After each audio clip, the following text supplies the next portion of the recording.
Olá, eu sou o professor Renato Basso, da UFSCar, sou secretário do GEL na gestão 2019-2021 e dando continuidade ao nosso bate-papo com linguistas do GEL, hoje eu tenho o enorme prazer de receber o professor Vilmar da Rocha D'Angelis, professor da Unicamp, que resolveu ceder um pouquinho do tempo dele aqui para conversar com a gente e falar um pouco sobre a área de atuação. Então, como a gente está aqui para ouvir o professor Vilmar, eu já vou passar a palavra para ele, pedindo, por favor, para ele se apresentar e falar um pouco sua área de atuação. Tá bem. Obrigado, Renato, pelo convite de vocês, enfim. Bom, meu nome você já falou, né? Vilmar D'Angelis, eu sou linguista na Unicamp desde 94. Eu vim para a Unicamp em 90, né, fazer linguística, depois me tornei professor, no doutorado já estava, e na área de línguas indígenas, né. Eu fui indigenista antes e depois, continuo me considerando e fazendo indigenismo, mas trabalhei 10 anos exclusivamente como indigenista antes de vir me estudar para me formar na linguística, né. E a área de línguas indígenas, que é a área que eu trabalho, é uma área importantíssima no IEL, no meu departamento. É uma das áreas mais profícuas aí nesse campo indígenas no Brasil, né? É, de fato, o programa que mais formou pesquisadores em línguas indígenas no Brasil até hoje, desde que o professor Arion Rodrigues veio para cá nos anos 70 para criar a pós-graduação aqui, né? Então, a área de línguas indígenas é uma área que produz conhecimento sobre línguas indígenas, né?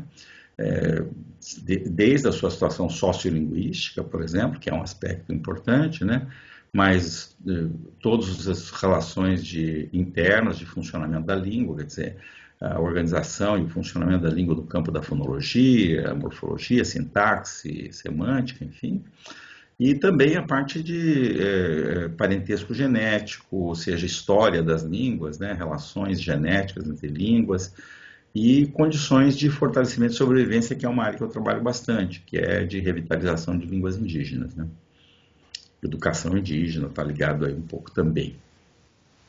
Isso eu acho muito, muito interessante. Assim, quem trabalha com línguas indígenas no Brasil, eu acho que realmente faz bem isso que você falou. Não é um trabalho de descrição linguística, não é só um trabalho de descrição linguística, que já é um trabalho enorme, né, de escrever uma língua em qualquer um dos seus níveis de análise, mas eu acho que tem necessariamente que ter essa preocupação com preservação das línguas indígenas, educação indígena, cuidar de línguas minoritárias e política linguística.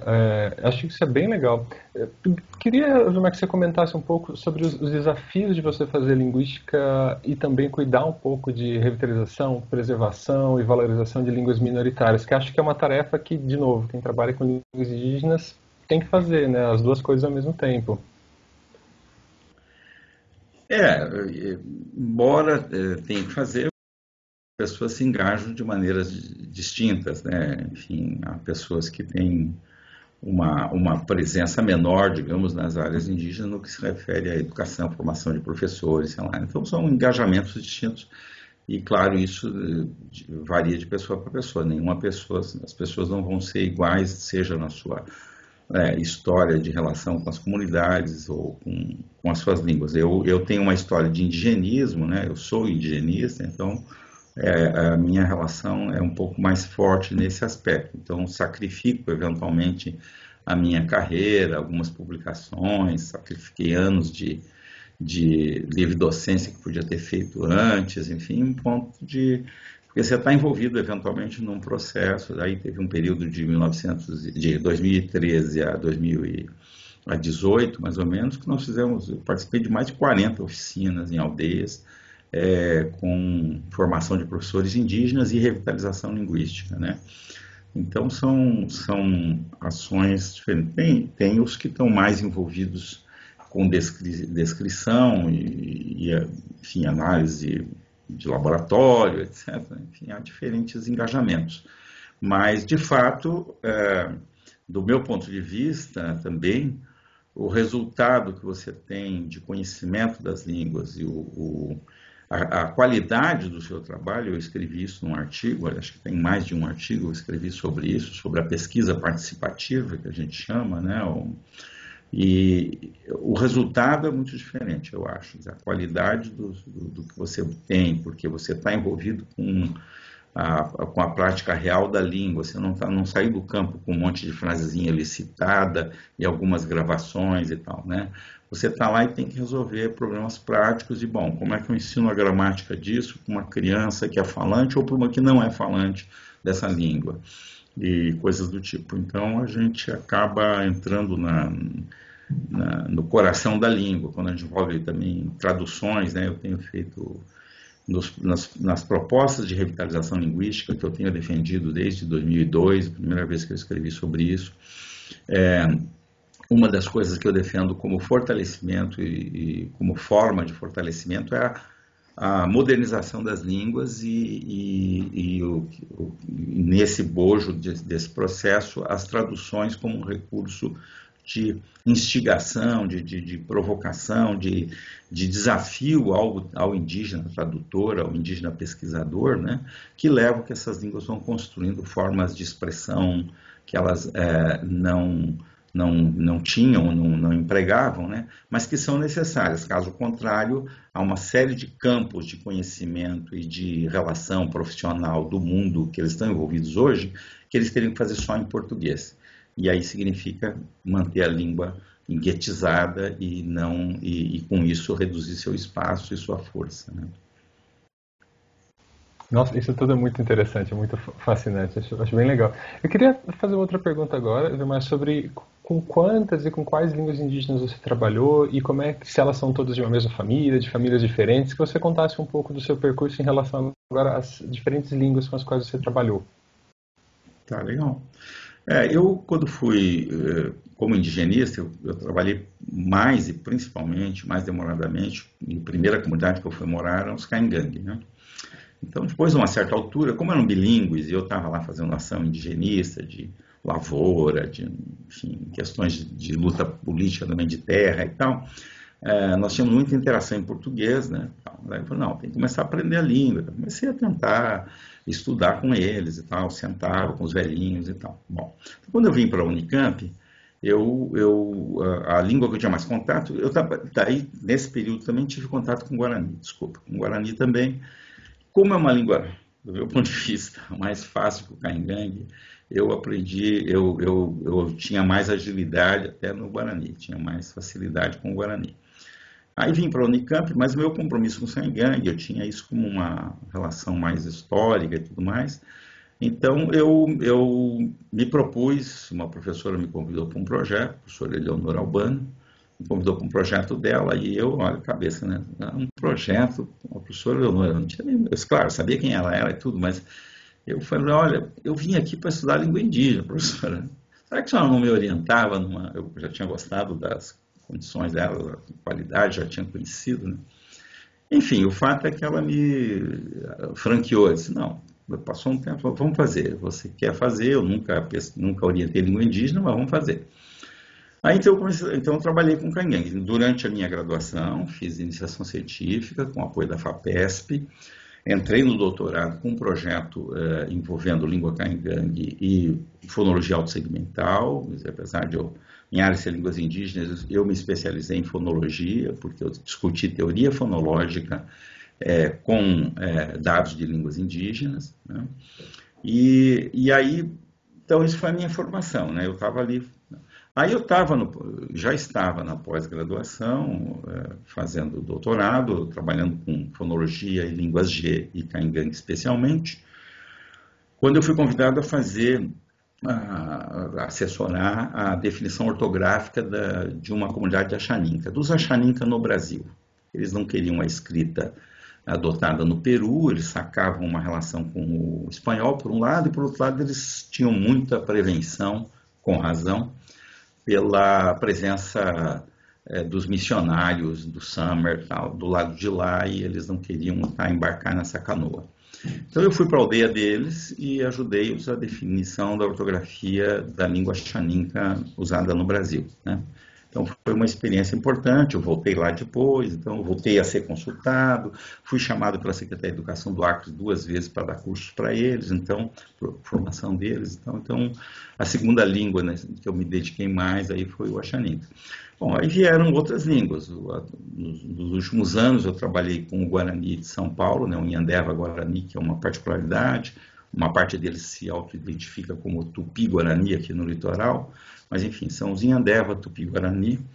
E a gente fez um trabalho de revitalização, produziu 2 volumes de uma gramática pedagógica. Então é uma outra língua que eu me dediquei bastante. E no último ano para cá, especialmente no ano passado, porque esse ano as coisas ficaram um pouco tumultuadas, eu comecei a me dedicar também ao Terena, porque eles pediram um trabalho semelhante ao que eu vinha fazendo. Então, eu também me envolvi com o Terena. Aí tenho alunos fazendo trabalho com Nhaengatu e eu agora estou envolvido também num projeto que envolve tradução no Nhaengatu, coordenando uma equipe de pessoas lá, 4 falantes nativos, mais 2 revisores e tal. Então, é uma outra língua. Eu tenho uma aluna orientanda trabalhando com um dos últimos falantes de um dialeto do Nhaengatu, enfim. Então, talvez eu me lembre na nossa conversa de mais algumas línguas, certamente. Tem as outras línguas que você orienta os alunos, né? Então, mas não estou contando essas, estou contando aquelas em que eu acabei me envolvendo diretamente. Então você trabalhou com línguas de famílias diferentes, inclusive, né? Por exemplo, o Sim. Caingangue e o Guarani são de troncos diferentes. Isso. Você tinha perguntado e a resposta faltou essa parte da resposta, né? Então, o Caingangue é a família G do tronco macro G, né? O Guarani é a família Tupi-Guarani do tronco Tupi, né? Terena é Aruac, né? Família Aruac, não tem um tronco e tal, né? O Axaninca também, o Aruac. Então, essas são as que eu citei hoje, acho que foi. Então, Deve aparecer outros depois. Vimar, deixa eu te perguntar um pouco sobre essa coisa que você falou de revitalização e educação indígena, que eu acho bastante interessante. Eu sei que é uma pergunta um pouco capciosa, mas eu queria que você falasse um pouco sobre as etapas do trabalho de revitalização e de educação e alfabetização em língua indígena. Então, imagino que primeiro você precisa fazer uma descrição mínima da língua, depois fazer algum tipo de material, talvez didático, ou propor algum tipo de ortografia. Eu gostaria de ouvir um pouco sobre esse processo, tanto de revitalização quanto de educação indígena na língua nativa, que acho que são coisas bem interessantes para um linguista que está querendo entender um pouco da área. Certo. Você como linguista, claro, tem que ter um conhecimento mínimo, né, da língua que você está trabalhando. Existem 2 maneiras. Existem aqueles que acham que o linguista vai fazer tudo, ele vai saber, ele vai levantar tudo, ele vai conhecer, vai descrever, e aí ele vai dar as tintas do processo.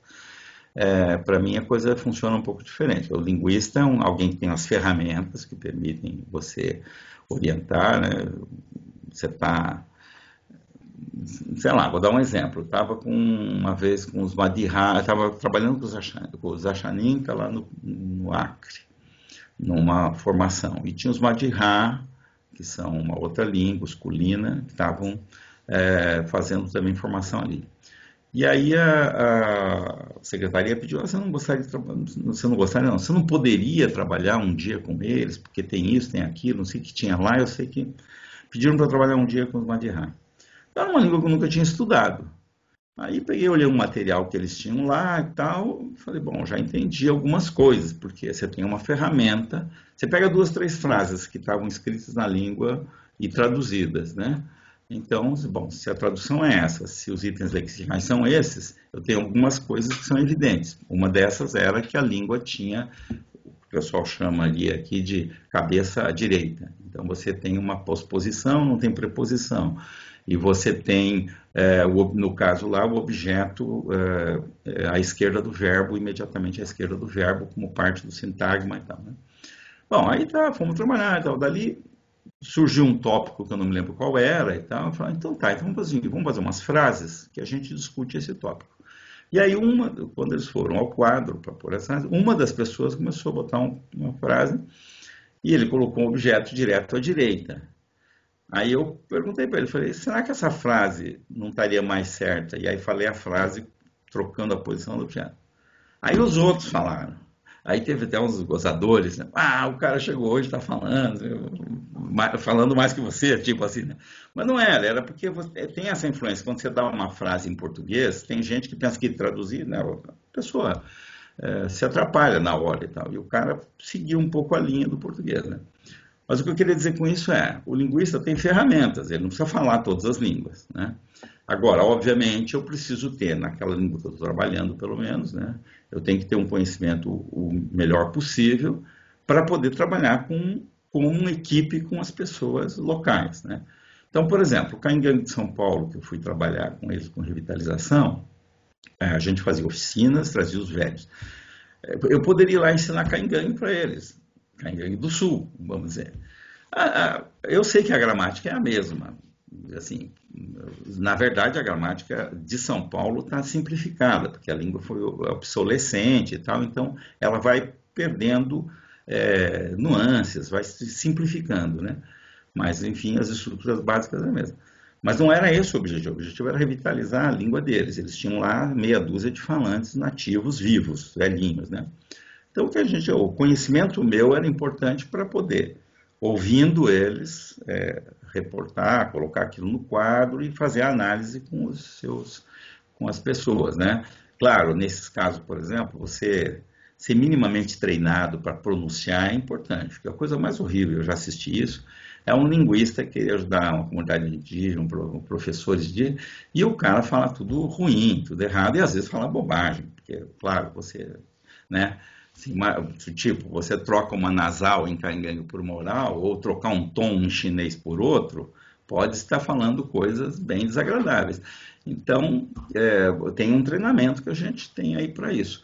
Então, análise, conhecer e ter uma análise fonológica da língua é importante, né? Em geral, eu acho que é importante você ter a sua própria, você incorpora o que outras pessoas... Quando eu fui trabalhar com a Xanin, existia uma análise fonológica feita por uma linguista, uma ótima linguista, com alguns deles que tinham vindo ao Rio de Janeiro. Era o meu ponto de partida. Mas depois no campo, na verdade na canoa, porque a gente subiu 4 dias e meio o rio, na canoa e com os dois que estavam me levando, eu tomando notas e tal, fui encontrando coisas diferentes, alguns detalhes que depois realmente eram relevantes para a definição ortográfica, fizeram diferença, né? Então você tem que ter a sua análise fonológica e o seu conhecimento do funcionamento daquela língua. Bom, aí vem os processos de... Você tem que formar pessoas lá, né? Então aí tem muita coisa da linguística aplicada, mas quem trabalha nesse campo acaba tendo que dançar nas ruas. Mas se não, o ideal é você ter uma equipe que você tenha um linguista aplicado, né? No meu caso, quando eu fiz o doutorado, a gente tinha que fazer na Unicamp hoje parece que é uma só, 2 qualificações fora de área. Você faz a qualificação da sua tese, mas tem que qualificar em 2 áreas diferentes. Eu acho fenomenal, você quer ser linguista, você não quer ser só uma coisinha, né? Bom, então tá. Então, uma das qualificações que eu escolhi fora de área foi linguística aplicada. Fiz uma qualificação em linguística aplicada, quer dizer, que é no outro departamento, inclusive, né? Mas fui autorizado e fiz, né? Porque eu achava relevante para a minha atuação, né? Mas é importante você ter colegas dessa área envolvidos, porque tem toda a questão da expertise do ensinar primeira língua, ou do ensinar segunda língua, porque aí tem essa coisa, né? Quando você tem comunidades para revitalizar a língua, você está ensinando as crianças quase sempre ensino de segunda língua, né? Bom, desculpa, acho que me alonguei um pouco. Não, muito interessante, muito interessante te ouvir falar sobre isso. É muito legal também ver que assim, trabalhar com línguas indígenas é também trabalhar com muita interdisciplinaridade com relação à nossa formação de linguista, né? Que a gente, em geral, na graduação, vê as coisas mais compartimentadas, mas quando você vai a campo, você vê como tudo atua, a língua é tudo ao mesmo tempo, no certo sentido, né? Então, você compartimentaliza para analisar, mas você ouve tudo. Acho muito legal que, para você trabalhar com línguas indígenas, você tem que ter todo esse domínio interdisciplinar e também aprender a fazer anotação, que não deve ser uma coisa muito fácil de fazer, né?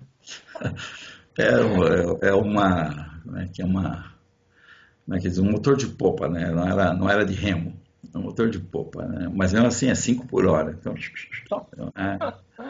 Não, isso é muito legal, porque tem esse lado de aventura também, né? Muitas vezes, eu imagino que as pessoas têm que ir a campo, viver com a comunidade, não só para coletar dados, mas para fazer como você falou, né? Entender um certo modo de vida, como a língua funciona, como a língua é usada, expressões que têm a ver com o cotidiano das pessoas, tal. Acho isso muito fascinante. Vilmar, e assim, vou falar um pouco agora sobre a formação do linguista que vai para a área de línguas indígenas, ou que está interessado em trabalhar com línguas indígenas. Como você falou, acho que a interdisciplinaridade é algo importante, então você saber olhar a língua assim, compartimentada, mas ao mesmo tempo também em todos os seus aspectos, ou em vários deles, né? Dialogar com outras áreas. E o que mais você acha que seria importante para alguém que está interessado em ir para essa área? Assim, um espírito de aventura? O que você poderia dizer para alguém que está iniciando nessa área? Muito interessante. Tem vários requisitos, mas uma vez um rapaz me perguntou que está na minha casa, tinham vários indígenas aqui e tal, e tinha um rapaz que participava de uma comunidade, acompanhava, conhecia. Me perguntou o que eu preciso para trabalhar com os índios. Falei, em primeiro lugar, humildade. E é verdade, cara. Em primeiro lugar é humildade. Você tem que o linguista que vai lá, o sujeito que vai lá como linguista, que acha que tem uma ferramenta, que tem não sei o que, e blá, blá, blá, e vai, enfim, salvar ou ajudar, ou não sei o que, vai ajudar, mas se o cara vai com todo esse espírito missionário, que eu digo que é o espírito missionário também, né? Não, você não precisa ser evangélico, é um espírito missionário. Você vai do centro do conhecimento para a periferia sem conhecimento, coisa. Então essa é uma perspectiva que realmente não você vê o resultado disso, né? As próprias comunidades claramente sentem isso, né? Então as comunidades indígenas elas têm uma avaliação da pessoa, a primeira coisa que é crucial, elas avaliam claramente, decidem se você é alguém que merece a perda de tempo, enfim, ou se enfim, vão tirar de você alguma coisa, porque você vai dar alguma coisa, mas não se tornam, se eles não acreditam em você, não se tornam seus amigos, e aí é diferente. Agora, como formação, uma coisa que qualquer aluno meu que vem, qualquer aluno que me procura, diz, eu queria entrar nessa área e tal. Então vamos ver, então, a gente primeiro vai procurando, assim, vendo os interesses e tal, para ver se a gente localiza alguma das coisas que eu estou fazendo, alguma das comunidades que eu trabalho, alguma das línguas com que a gente está em contato, para ver qual que seria mais interessante se a pessoa se engajar. Mas enfim, a partir do momento que a gente disse, então você vai ajudar a gente, aí vai trabalhar com os terenos. Necessariamente não vai a campo, né? Necessariamente não, mas ele pode fazer um trabalho de laboratório, escritório, vamos dizer assim, de documentação, que ajuda lá. Mas, claro, quando os alunos estão se envolvendo, a gente vai criando condição para ele poder assistir uma oficina, etc., porque isso dá um outro gás e dá uma outra percepção das comunidades, né? E, finalmente, a gente engajou muita gente assim, formou muita gente assim. Mas uma primeira coisa que eu faço antes de ir a qualquer viagem, e às vezes nem vai, mas antes de ir a qualquer... Eu digo, bom, então você vai trabalhar com esse povo, né? Então você vai ler isso aqui, ó. Isso aqui é a história desse povo que você vai trabalhar. Primeira coisa é entender isso, quer dizer assim, aquilo é um povo, não vou lá estudar uma língua, tá? Esse negócio do linguista que bota o dedo no mapa, lá nos Estados Unidos, eu vou lá nesse lugar, no Xingu, para estudar essa língua porque ninguém estudou, ou esse aqui porque tem um caso não analisado, assim. Isso aí é o colonialismo, né? Eu já disse isso num texto, né? Então, a nossa perspectiva então você vai conhecer quem é essa gente, por que eles chegaram nesse ponto, seja estão vivos ou estão sobrevivendo, ou a língua deles está forte ou está fraca, por que é isso, né? Então, a primeira coisa é entender isso, é entender também a cosmovisão também, né? Em que mundo eles vivem, né? Você pega um povo de cidade, bota o cara numa aldeia para tomar dados ou para saia assim, coisas meio estapafúrdias se você não preparar essa pessoa para esse mundo que é o mundo rural, que é o mundo enfim, de outra perspectiva, né? Enfim, então tem essa preparação, que é antropológica. Então a nossa área é de linguística antropológica, né? Nós não tomamos as línguas como matemáticas, como códigos. Nós não queremos saber simplesmente quais são os movimentos que você pode fazer com os constituintes. Nós queremos saber um pouco mais e melhor. Nós queremos saber como essas pessoas usam essas línguas, que riqueza elas trazem de visão de mundo, enfim, tudo isso está junto, né? Então, a primeira coisa é uma abordagem antropológica mesmo.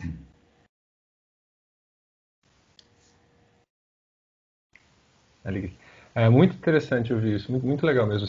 Assim, essa perspectiva sobre como lidar com a língua, como lidar com o povo, e não separar essas coisas, e ter um respeito, né, de fato, pelas pessoas que você vai lidar, que é um povo, são pessoas, elas merecem todo o respeito que você tem que levar. Mas deixa eu perguntar também, mais uma vez, sobre revitalização. Então, eu imagino que a educação indígena seja educação de língua materna indígena com língua indígena, seja uma estratégia interessante.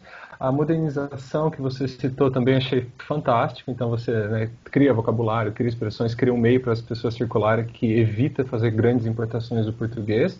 Eu queria que você falasse um pouco sobre a eficácia desses métodos e sobre outras estratégias de revitalização de línguas indígenas, que acho que urgente no Brasil, se é que ainda dá tempo, né? Porque, enfim, a situação...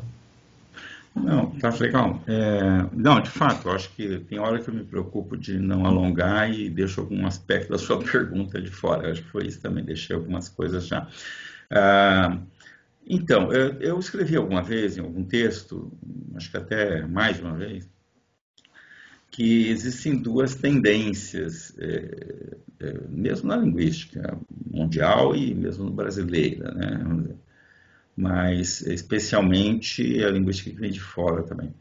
Uma é você imaginar que uma é você pensar em preservar e salvar e conservar, enfim, as línguas indígenas e contribuir para a sua sobrevivência, preservando in vitro. Quer dizer, você vai lá, grava um monte, grava vídeo, pega textos e glosa e papapá e bota isso num baita de um arquivo que não por acaso está na Europa, digamos assim, para pensar em um caso, por exemplo, de um projeto específico. Mas, enfim, tem outros, né? Então, isso é o que eu chamo de conservação in vitro. E a outra é conservação in situ, né? No lugar, né? Quer dizer, ou ela sobrevive ali, ou não adianta nada você estar com ela guardada. Adianta sim, para linguistas do século 32, né? Vai ser muito interessante. Mas para as pessoas, e eu defendo no último texto que eu escrevi, está no livro, acho que está no livro que publicamos agora, que chama Experiências Brasileiras em Revitalização de Línguas Indígenas. No ano passado eu organizei um livro chamado Revitalização de Línguas Indígenas, o que é, como fazemos, que é a nossa experiência, essa de que eu falei dos últimos 5 anos, aqui com Caingangue Paulista, Inhandeva e Krenak, né? E tem alguns textos teóricos junto e tal, sobre o tema. E esse ano eu, junto com o professor Domingos Nobre, da UFF, organizamos um outro livro que resulta do congresso do ano passado de leitura escrita em sociedades indígenas e chama Experiências Brasileiras em Revitalização de Línguas Indígenas. E num dos artigos que eu escrevo lá, eu digo uma coisa que eu disse a primeira vez até num evento aí em São Carlos, lá em São Carlos, que você pode guardar muitas gravações, e isso vai ser muito interessante, você vai ter informação, mas vai ter muita informação que é possível você recuperar aí. Mas quando você não tem falante vivo, você não tem a função poética da linguagem mais. E sem a função poética da linguagem, a língua não é língua. Porque está na essência da língua o caráter de indeterminação que você revela exatamente aí. Então, eu digo que, para isso, nós precisamos, mesmo se você pensar como linguista, que quer ter as línguas para estudar, tem que ter falantes vivos. Mas agora, pensando como ser humano, como solidário, como alguém que está comprometido nesse campo, perdi o fio. Sim, voltando. Você estava perguntando das estratégias. Então, a minha defesa é a revitalização, tem que ser no lugar, né? E aí, a gente tem que cuidar para não botar toda a esperança na escola, né? Só na escola, ou principalmente só. Mas a escola tem um papel relevante, ela reúne as crianças, e o papel a imagem que o professor passa da sua própria língua para as crianças é crucial, né? Quando a gente foi chamado a colaborar e a fazer um projeto de revitalização com os Inhandeva da aldeia Nimoendaju, aqui perto de Bauru, que a gente começou lá em 2013, esse trabalho que eu estou falando, eu vou ser sincero, eu não tinha grandes expectativas sobre resultados. Mas fui, porque era um desejo deles. Mas eu pensei, bom, daqui uns 2, 3 anos, eles vão estar lá cantando algumas músicas na língua, fazendo cerimônias com um pequeno discurso ensaiado, e vão fazer saudações na língua, vão receber as crianças na porta da escola e tal. Sei lá, vai ter um uso simbólico importante e tal, e vão ter alguns documentos que a gente vai produzir com eles. Eles queriam uma gramática pedagógica. Para nossa surpresa, você chega lá hoje, os professores estão falando com as crianças na língua. Eles estão no pátio, no corredor, na hora do lanche, etc. Né? E as crianças estão falando, enfim, né? E eu tenho um aluno agora no IEL, agora na graduação de Linguística, que, sei lá quantos anos ele tem, 18, em 2015 nós começamos na aldeia dele. Ele era um curioso, era um adolescentezinho curioso. O último trabalho que a gente publicou na língua deles, ele me ajudou a revisar. Eu chamei ele para ser o revisor comigo. Então, e o menino que sacou, pegou, mas não é uma exceção, tem outros, nesse caminho, fizeram esse caminho. Então, a escola é importante, mas tudo que há em volta, né? Todos esses projetos têm duas coisas que mostraram muito relevantes. Exatamente pelo fato da gente não poder e não querer separar língua de cultura, não estamos ensinando palavras. Isso é uma crítica que se faz a alguns programas fora do Brasil sobre revitalização. Os caras estão, tipo assim, vocês estão falando palavras da língua, mas vocês não estão falando a língua. Já havia essa crítica. Então, a gente casa isso com atividades culturais relacionadas à comunidade. Então, o importante é que a língua seja, inclusive, usada nesses contextos de práticas, etc. Né?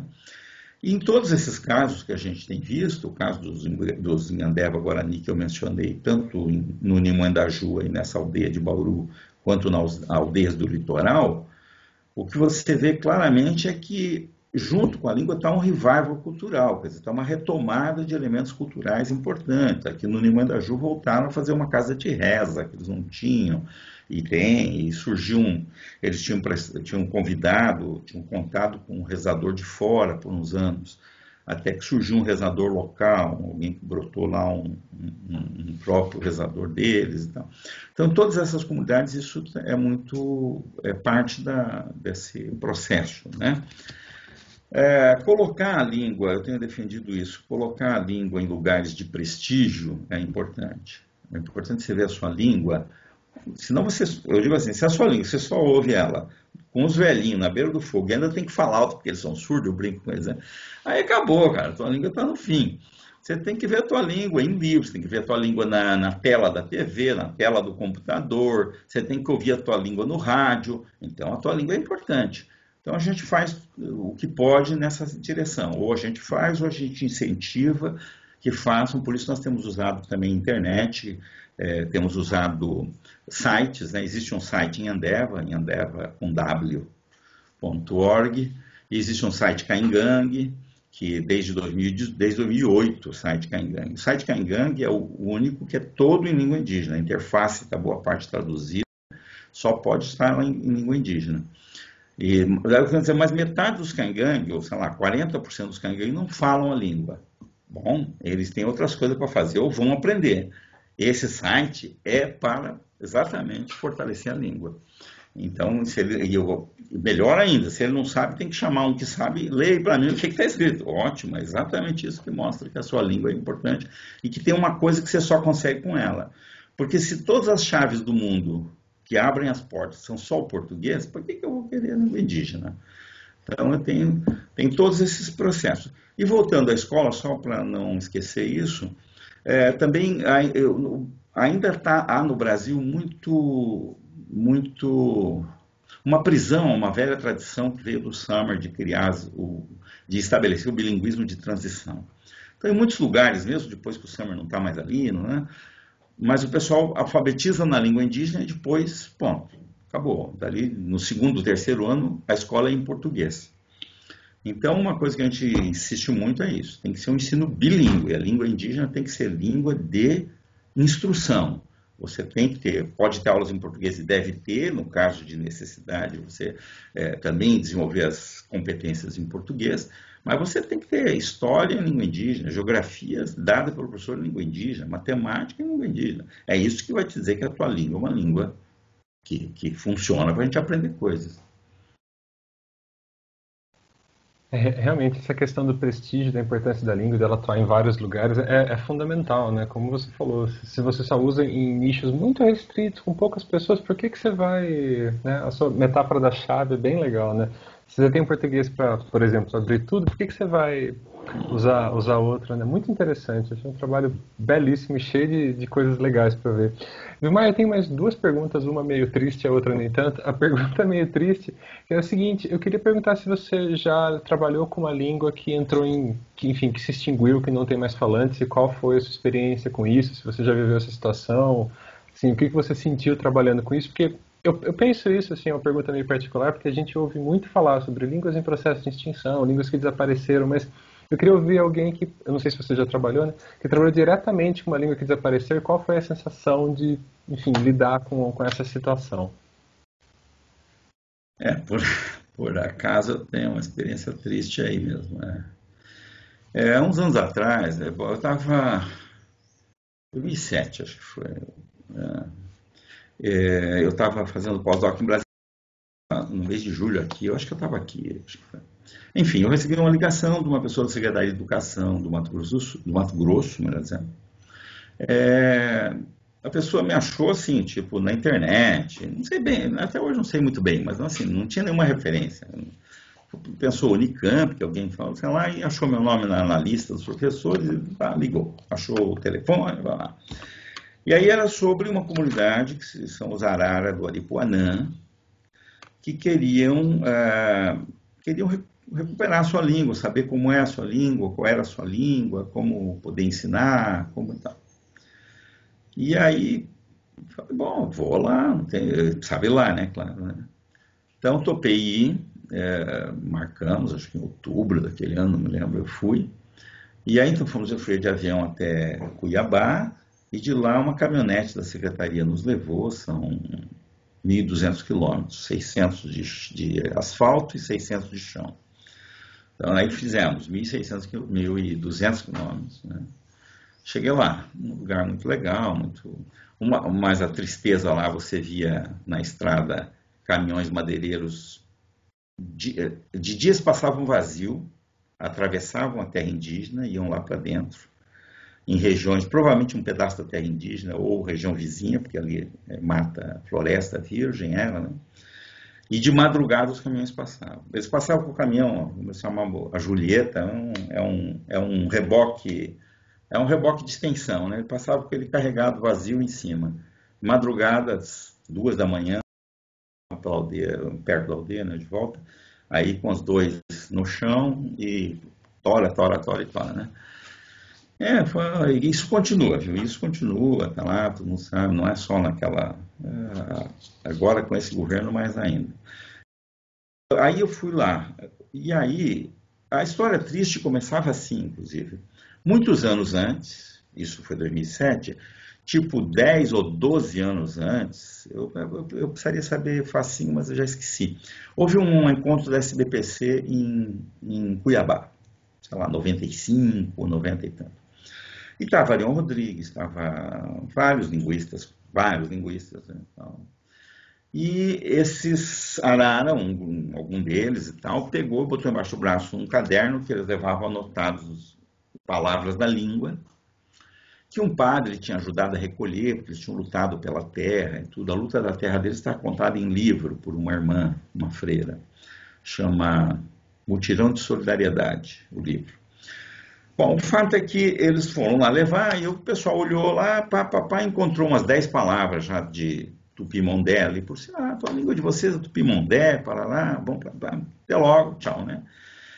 Como não era nenhuma língua que ninguém, uma língua para estudar e tal, ninguém falou assim, vamos mandar um cara lá no caixa-prego para uma língua, para falar com os últimos falantes de uma língua que do lado você tem os Sintalarga, você tem os Zoró, que falam ela, um monte de gente, né? E tem gente estudando. Então ninguém mandou. Aí quando eu cheguei lá, olhei o material deles e tal, comecei a comparar. Aí falei, não, mas isso aqui é tupi, mas isso aqui não é. Então aconteceu que tinha sido uma intrusão de dados, que o padre colheu aqui, colheu ali e tal, e pegou com uma família no Guariba, no Rio Guariba, porque também ele queria defender que a terra fosse demarcada até o Rio Guariba e tal, então botou lá, e aí tinha umas 10 palavras de Tupimondé. Inclusive, de algumas delas você tinha a palavra em Tupimondé, sei lá, o nome de um animal, e também tinha o nome do mesmo animal numa outra língua. Aí dava evidência. Bom, aí tá, me animei, falei, vamos. Mas nesse momento que eu fui lá, o único falante tinha morrido. Ele existia quando o pessoal foi procurar o pessoal dos linguistas, mas tinha morrido tipo 5 ou 8 anos depois daquele episódio. Quando eu fui lá, tinha a velhinha que era viúva dele, que ela lembrava. Tinha um outro senhor que lembrava que nunca quis colaborar com nada. Eles dizem que nunca colaborou. Enfim, foi uma história toda lá, não sei bem por não. Mas também não sei se era verdade que ele lembrava. E tinha uma outra velhinha que me ajudou também com umas 2, 3 palavras. O fato é que, pegando o vocabulário que eles tinham e fazendo todos os malabarismos que a gente faz, aprende a fazer para puxar a língua, para puxar a memória, né? Não adianta, sei lá, com uma lista de palavras, né? Você tem que puxar a memória para situações, experiências vividas e tal. Por exemplo, o marido dessa mulher, o falecido marido, ele era guerreiro, né?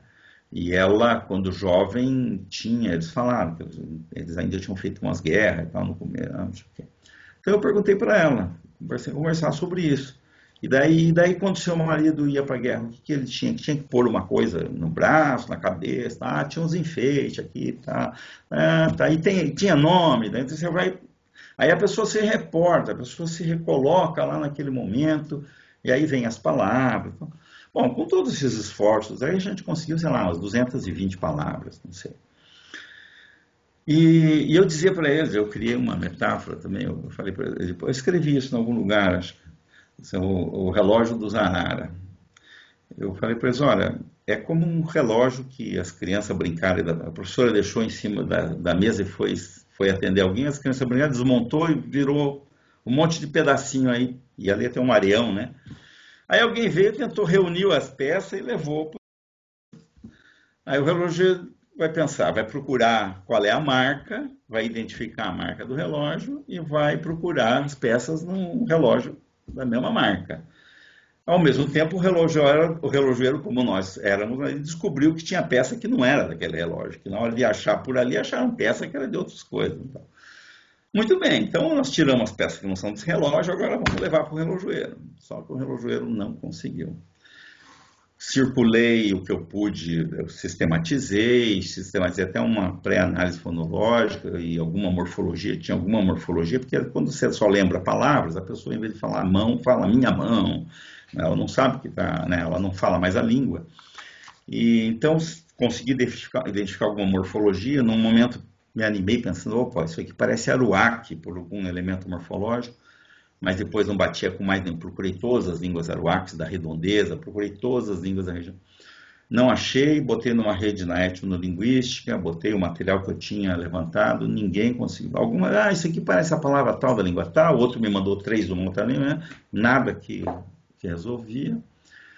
E a única coisa que eu consegui fazer é dizer para os linguistas que a língua arara do Aripuanã não é Tupimondé, mas o que é, não sei. Então, conseguimos só com eles sistematizar o que tinha. Essas palavras nós fizemos uma ortografia para eles usarem como, enfim, palavras que eles tenham lá, que são deles, mas não consegui mais do que isso. Nossa, que coisa, hein? É uma tristeza saber que a gente perdeu.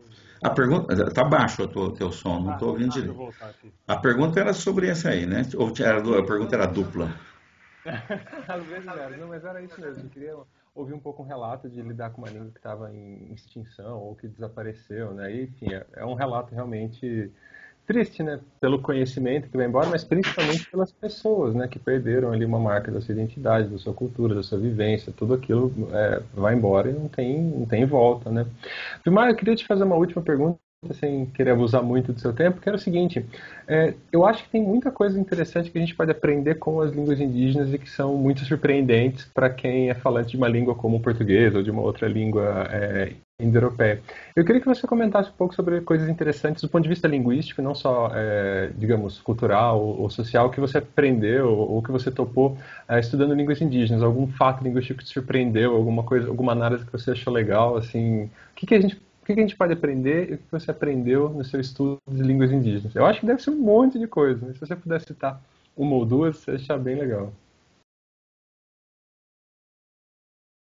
O Arion Rodrigues, ele escreveu um artigo em 93, né, que era sobre perdas e... Mas tem a palavra perdas, enfim, né, que era sobre os 500 anos das línguas e tal, né, e da conquista e tal. E ele lembrou lá, apontou lá, que a América do Sul é uma espécie de um lugar que você entra e não sai, porque quem veio os povos indígenas que vieram pela costa, que atravessaram o Pacífico, chegaram na costa aí do Peru, sei lá o quê, não voltaram, não tinham como voltar. E os que vieram do norte para cá, chegava naquele funil ali da América Central, entrou para cá, não tinha também mais voltar. Então virou um laboratório aqui de linguística, um laboratório de... E isso vai aparecer na primeira descrição de uma língua indígena, que é a do Anchieta. Vai aparecer, ela vai revelar fatos linguísticos que até então não tinham sido registrados ainda em outras línguas. Seguramente alguns foram depois reencontrados, né? Mas há fatos linguísticos ali que pela primeira vez alguém botou num papel, numa descrição de uma língua, né? Eu acho até que é o fato de haver dois pronomes de primeira pessoa, por exemplo, nas línguas tupi, é uma dessas coisas que eu acho que aparece pela primeira vez aí no Anchieta, antes de outras línguas, antes de qualquer lugar, né? Então você tem um plural primeira pessoa inclusivo, quer dizer, eu falo e incluo você que está me ouvindo, e um plural de primeira pessoa exclusivo, é eu e os outros, menos você, né? Então, se eu dissesse aqui agora, nesse momento, nós aqui de Campinas, ou nós que estamos nesse calorão de Campinas, eu não posso usar Nhandê, eu tenho que usar Oré, porque você não está incluído aí, né? Agora, se eu faço nós nessa interação, aí eu tenho que usar Nhandé, porque é eu e você, né? Bom, então esse tipo de coisa o Arion chamou atenção para isso, que as línguas indígenas tinham. Eu tive a felicidade de mostrar uma coisa, é uma das coisas que me orgulho de ter escrito e ter mostrado.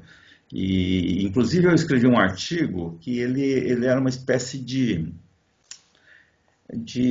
provocação, assim, pensando, um dia um caingangue fará isso. Eu já fiz isso com outra coisa também, já fiz isso com uma história de uma comunidade indígena, deixei lá com eles, até hoje eles não fizeram nada, eu acho que um dia eu vou pegar lá e vou publicar eu. Agora vocês escrevem a parte de vocês aí, né? Então esse artigo, esse trabalho se chama Gênero em Caingangue, na publicação feita no Brasil numa coletânea chamada Línguas G, Estudos Vários, organizada pelo professor Ludovico da UEL, Ludovico e Ismael, professores da UEL, de Londrina, em 2002, acho que saiu o livro. E depois publiquei uma versão em inglês na Revista Brasileira de Linguística Antropológica, a revista que o Arion Rodrigues tinha criado lá na UNB. E o que eu conto nesse artigo é o seguinte, quer dizer, a língua caingangue tem uma coisa que depois eu fui pesquisar, quando eu fui fazer esse artigo, fui pesquisar, eu achei algo como 5 línguas do mundo, ou 6, que se tem referência a algo semelhante. Você tem uma distinção fonológica, que é você tem 6 vogais, 9 vogais orais e 6 vogais nasais. E nas vogais nasais, então, abertas, abaixas, você tem E, A, O, né? E o E e O, com E e O, eles fazem um jogo que é o seguinte. Se eu estou falando de uma mata fechada, um mato virgem, fechado, duro de entrar, então, o nome disso é non, compacto e tal. Mas se é um mato aberto, se é meio limpo, se é fácil de perceber, aí eu chamo de nen. Se eu estou falando da lua para você hoje, e a lua está fina, porque é lua minguante, eu vou falar para você de kuchen. Mas se tiver lua cheia, eu vou falar para você de kuchon. Se eu te falar de... Bom, vou até contar um episódio assim. Porque o falante nativo, ele muitas vezes nem tem a percepção, obviamente, consciente disso. Mas surgiu a questão a questão surgiu... Eu tinha reparado isso quando eu não era linguista, trabalhava com o pessoal lá mas eu achava que era meu problema de ouvido. Aí depois, quando eu comecei a estudar dados, quando eu comecei a ficar linguista, estudar aqui dados de minhas gravações e anotações lá, quando eu era indigenista, eu comecei a ver que uma mesma pessoa, uma hora tinha dito uma palavra com on, e outra hora tinha dito a mesma palavra, em outro dia, com en.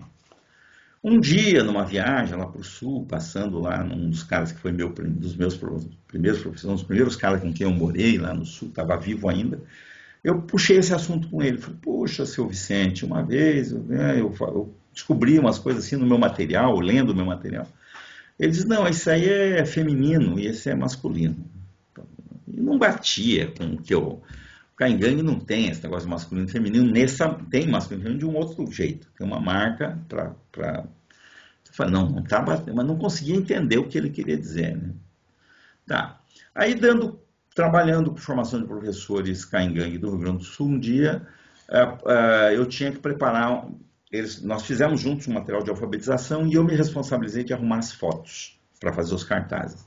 O dia que eu levei as fotos, eu mostrei exatamente a foto para a palavra non. Aí o cara olhou e disse, não é non. Como não? Isso é nen.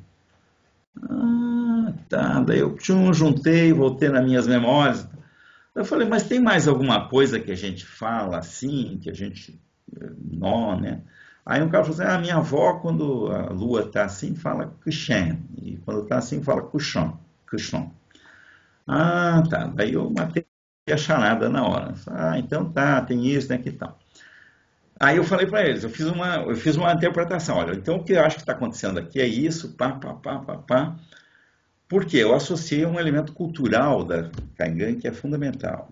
Na cultura caingangue, você tem uma distinção entre os camé e cainru, que são duas metades exogâmicas, e tudo na sociedade caingangue se faz em parceria, se faz em dupla. Né? Então, se você vai fazer uma viagem política, né? Você tem que ir com alguém, com um cunhado seu. Você não vai levar o teu irmão, você leva o cunhado. Você tem que ter alguém da marca contrária. Você sempre faz tudo. Você é cainru, você tem que casar com uma mulher camé. Você é camé, tem que casar com uma mulher cainru. E assim por diante. No ritual dos mortos ou nos funerais, os camé rezam para os cainru. Os cainru rezam para os camé. Tudo é uma dualidade e reciprocidade. Né? Na natureza você tem as plantas companheiras, a planta que é parceira da outra, uma é camé, outra é cainru, e os animais são camé ou cainru, e assim por diante. Tudo na cultura caingangue está nisso, que é a marca comprida ou a marca redonda. E quando traduzem isso em português, eles falam de comprido e redondo, mas o redondo, na verdade, é o compacto. Isso tem a ver até no uso dos verbos. Se eu falar para você... traz isso aqui para mim, né, essa garrafa compridinha aqui, ó, eu vou dizer para você, é, o A contém. O A contém é carregue para cá. Carregue e traga aqui. Agora, se eu pedir para você trazer uma coisa como, sei lá, isto aqui, que é uma cuia de chimarrão, aqui assim, ó, isso é compacto, isso é baixo, isso é redondo. Então eu vou dizer para você mbá contém. Eu vou pedir para você mbá contém, porque mbá é para objetos compactos redondos. O A é para objetos compridos, como uma faca, um arco, etc. Então, tudo está assim. Então, o que acontece é com nas palavras que tem essa vogal nasal, com E você refere a coisas finas, delgadas, esparsas, difusas. Com O, a coisas compactas, enfim, redondas, sei lá, uma panela, no geral, vai ser compacta e tal. E eu falei para eles essa análise. Falei, então é isso que está acontecendo, papai. Os caras ficaram me olhando. Ah, não sei o que. Ah, tá bom. Aí fomos almoçar dali a pouco. Fomos almoçar, começou uma chuvinha nos restaurantes, no refeitório da escola. Eu falei, essa chuvinha aí, como é que eu tenho que falar? Vocês sabem que eu sei falar, mas eu quero ouvir da pronúncia de vocês. Como é que eu falo aí? Tá chovendo. Ah, daí o cara falou, um deles falou, sei lá, como é que ele falou? Ó, tata cutem, a chuva está caindo. Cutem, na verdade, é o verbo cair, né? Tá é chuva, a segunda é uma marca de sujeito. Tata cutem ou já está chovendo. Tá, né? Ah, tá bom. Mas se fosse uma chuva daquelas pesadas, tata cuton, tata cuton, mudou o verbo, entendeu? Então, tá não tem como mudar, porque tá é A, uma vogal que não é nasal. Mas o verbo cutem mudou para cuton, porque a chuva é forte, pesada, grossa. E daí eu escrevi um artigo sobre isso. E a Úrsula Wisema, que passou, sei lá, 50 anos, fala a língua fluentemente, fala, sim, né? Mas fala fluentemente, a missionária lá, que definiu a escrita dos Caingangue, ela falou a coisa que linguística não se pode falar.